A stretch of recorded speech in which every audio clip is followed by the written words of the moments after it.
Il y a une loi, Paul l'appelle la loi de l'esprit de vie en Jésus-Christ, Romains 8:2. Maintenant, quelle est la nature de cette vie, de cette loi? La loi de la vie signifie que c'est la spiritualité qui est la norme première et finale de Dieu.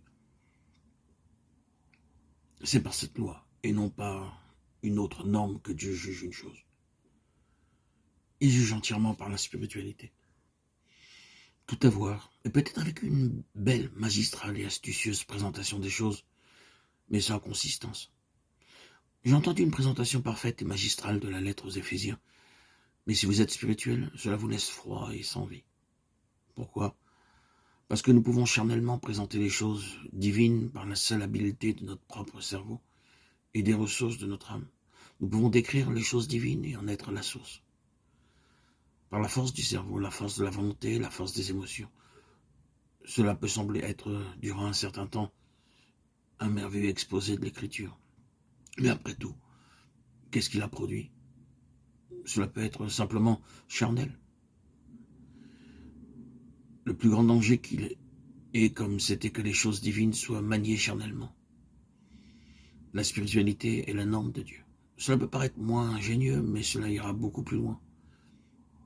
Notre mesure devant Dieu, c'est uniquement la mesure de notre spiritualité, de notre vie spirituelle.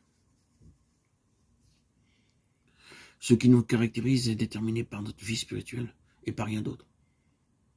Et qu'est-ce que la spiritualité? Bien, Dieu est esprit, c'est donc seulement ce que le Seigneur est, et c'est tout.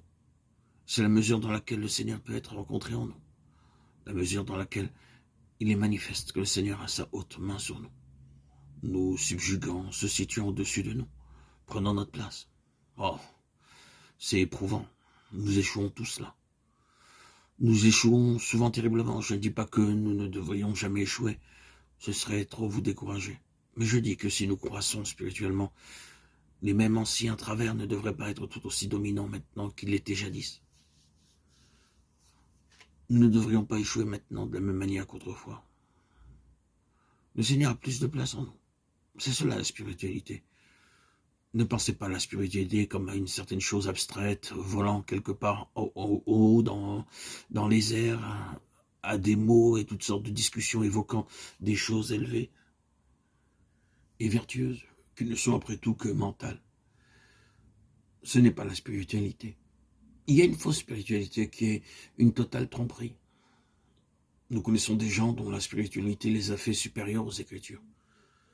Les Écritures ne sont plus la base du gouvernement de leur vie. Peu importe ce que la Bible dit, le Seigneur n'avait dit de faire cela, disent-ils, et cependant, il y avait un passage d'Écriture qui contredisait directement ce qu'il faisait. Vous pouvez dire que c'est extrême, mais c'est seulement l'aboutissement d'une fausse spiritualité qui commence bien quelque part. Rappelons-nous que la véritable spiritualité est premièrement une question de caractère. Est-ce que le Seigneur est rencontré? Est-ce que cela s'enregistre en nous comme procédant du Seigneur? Bien, la loi de la vie, c'est la spiritualité. C'est une vie spirituelle parce qu'elle est la vie de Dieu.